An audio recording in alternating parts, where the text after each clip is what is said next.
RKO, the infamous NWO, back with another video doing my WWE Monday Night Raw review for August the 20th, 2012, and I'm still sick.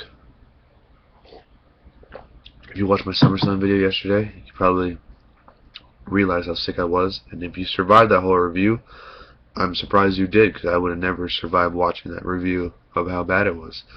But we're gonna get through Monday Night Raw.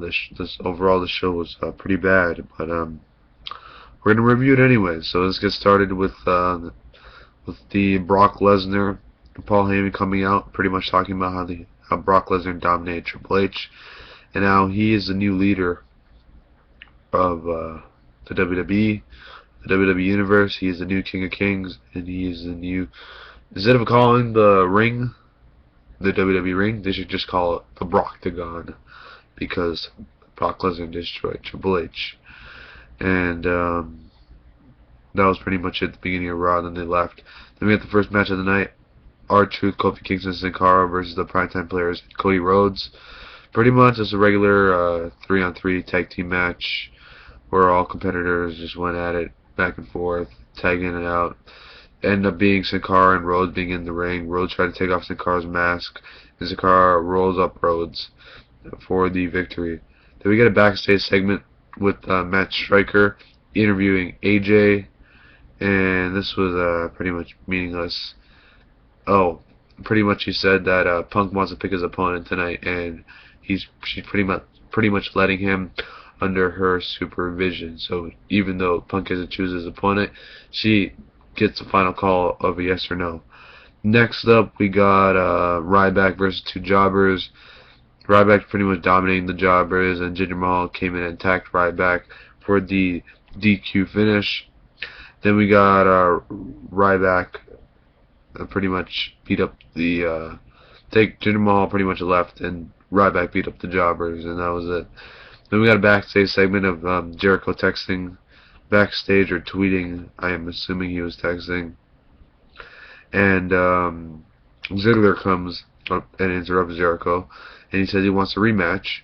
And then Jericho starts doing his catchphrases, and then AJ comes out of nowhere, pretty much sets up a match between the two, and says if Jericho loses, he loses the job, he loses his contract. His official WWE contract is terminated, and if Ziggler loses, then Jericho gets his Money in the Bank contract. Which, when they announced this, I'm like, they should have built this up for SummerSlam instead of having it on Monday Night Raw. But whatever. We got Del Rio and Ricardo Rodriguez come out. Del Rio cuts a promo on how he got robbed out of the title and how he wants a rematch for the title. Then AJ comes out and books a match, saying that she can't book a match for a title match tonight because she's not the SmackDown GM. But she can book a match. And then send out Orton. And then Sheamus comes down for commentary, and then the match begins between Randy Orton and Del Rio. They have a good little match on good little TV match. Del Rio's able to pin Orton, but Orton's foot is on the rope, but the referee doesn't see it until Sheamus points it out. And then we get a random RKO out of nowhere, and Orton gets pinfall on Del Rio. So I guess we're going to get a triple threat match at Night of Champions, but while adding Orton into the equation.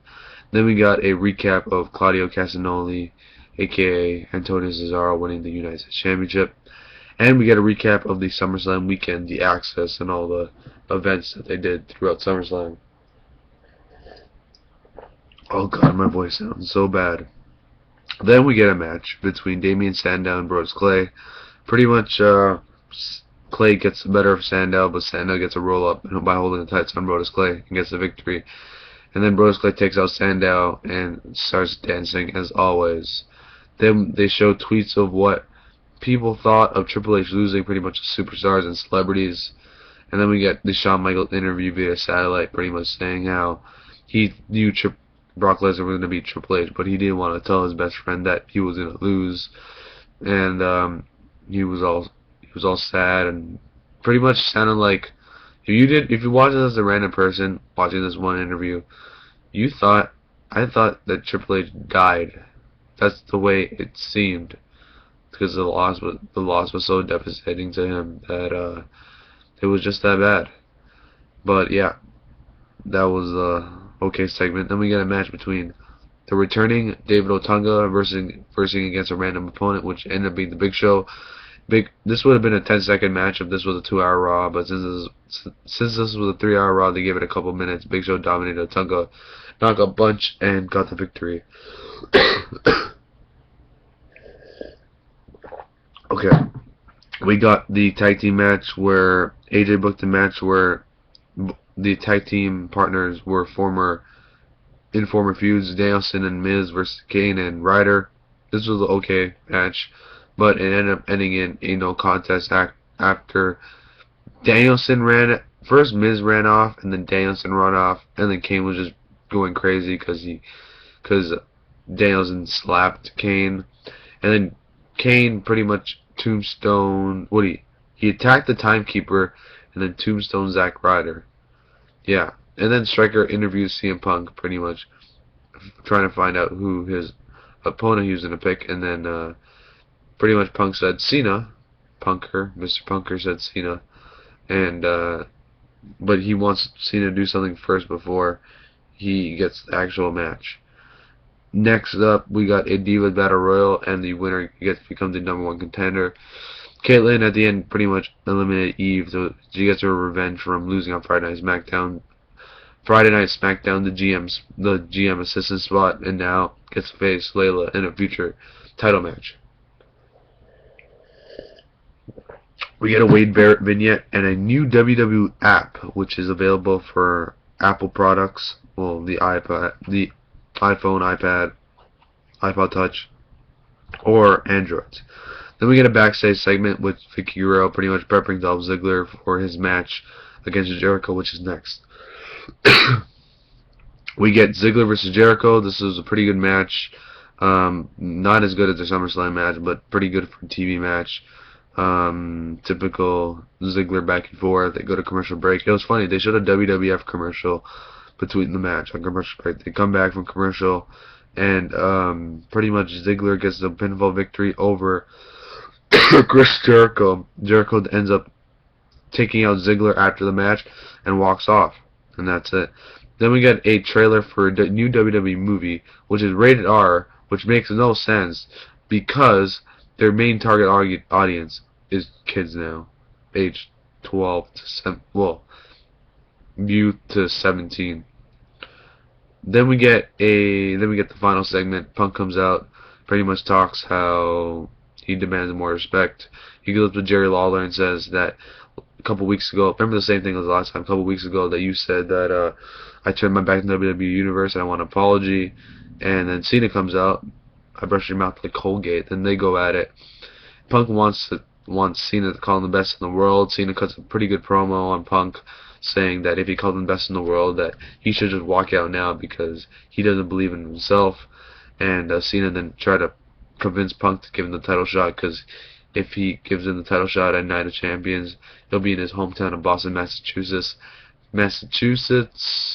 And if Punk wins, then yeah, he pretty much proved he's the best in the world against Cena, because he beat him in his hometown. And Cena kind of wants that title so he can face the Rock at Royal Rumble and beat him. But yeah, that was a pretty good promo. Cena ends up walking out. Punk says pretty much nothing. He goes back to Lawler, asking him to come in the ring. Lawler refuses to apologize to Punk.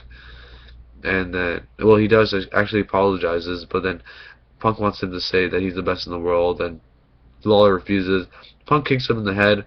He goes down, and then he does a stupid little, how he always just sits right beside them as they're down. And that was the end of Raw. Very lackluster Raw. It built a couple things towards Night of Champions. Something really good on Raw. We get the Paul Heyman segment. Oh yeah, and one of the segments, Brock Lesnar quit on Tout, by the way. But yeah, that was pretty much it. Nothing anything special. Pretty much Jericho leaving was the biggest thing of the night. Everything else was lackluster. If you missed Raw, pretty much just watch the Jericho part, and that's all you need to watch. Overall, Raw was crap. Raw sucked. A lot of meh moments, a lot of lackluster moments, a lot of garbage segments. on top of one good thing that happened on Raw. So that overall, that's my review. If you survived this review with my nasty, raspy voice, I condone you for making it through. So thank you for watching. Hope you enjoyed, and that is all.